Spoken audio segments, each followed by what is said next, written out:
Now don't y'all laugh at this and stick with me because this really is a serious subject. Really. Yes, that's the big question for truck drivers. How often do you gotta stop and go? Now, I've always been accused of having a small bladder, mostly from my family. But yeah, lately on these road trips that we take as a family, I'm not the one who has to stop that often.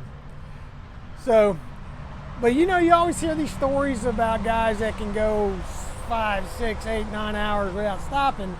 And let me tell you something, guys, not healthy. If you're doing that, you're probably not drinking any water while you're driving, which again, not healthy, not good for you.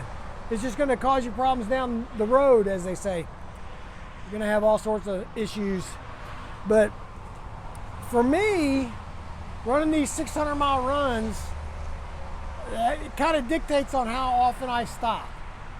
Now, if I gotta go, I'm gonna stop. But I've worked it out pretty well, I think. And I don't know if I'm average. Is this about how most people do it, or am I weird, or what? But my run, it's pays 302 miles from Dallas to Stanton, unless we have placards and hazmat route around, then it's 311.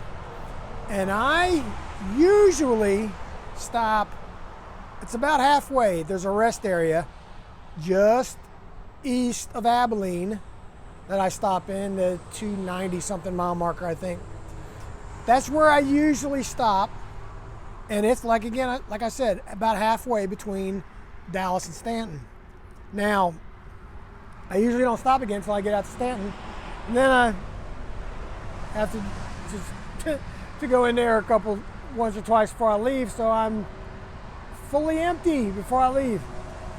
Sometimes I'll stop again at a picnic area before I get to Stanton. Just depends. If I gotta go, I'm stopping. Now, a lot of what dictates how much time I have on the way out has to do with my meat man and when he got out. I try to time it where I can get out at least 30 minutes before when he leaves El Paso. And the reason for that is I can usually stop my one time, maybe even twice, and get out there to the meet, get dropped, do my paperwork, as they say on the computer.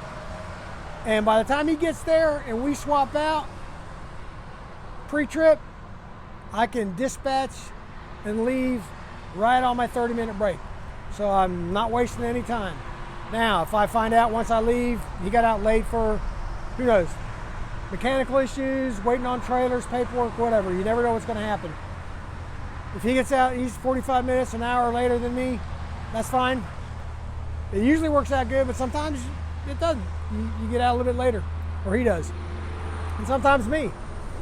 But that will give me more time to stop if I need to on the way out, or I can take my time. I'm not in as a rush. Stop at the truck stop, get some gloves or some supplies if I need to, or something like that. Now, on the way back, I guess it's because I'm more hydrated, but on the way back, I gotta stop at least twice. I usually stop at that same rest area that's on the eastbound side. And then again, I'll stop at Gilbert Pit Road exit on I-20, 392 or something like that mile marker on the eastbound side. There's a wide spot on the service road there. Get in there and get right back on. And it's right at an hour from the terminal. So if I get into traffic or anything like that, I've done what I've had to do, and I'm usually pretty comfortable getting back in.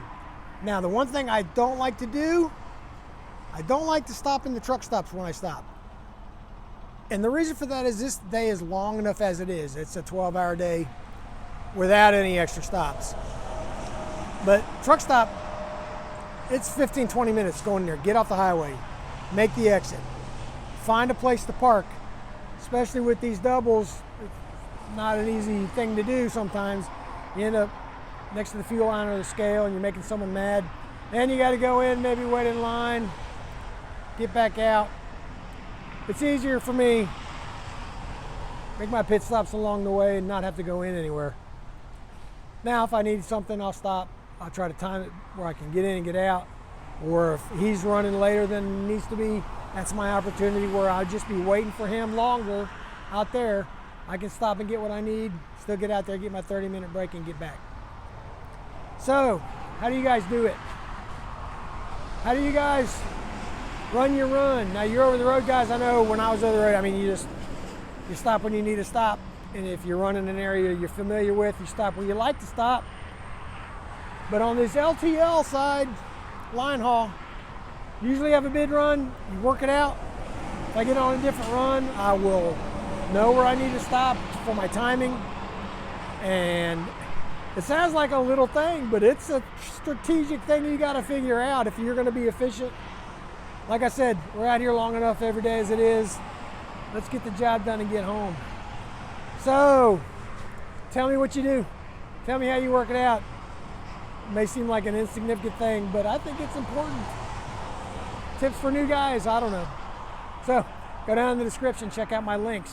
Check out my email account down there.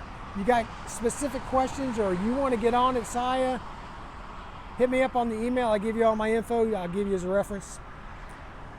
Subscribe to this channel if you have not already. Hit the alarm notification bell for all so you'll get notified every time I drop a video. Like this video for me, and we'll see you.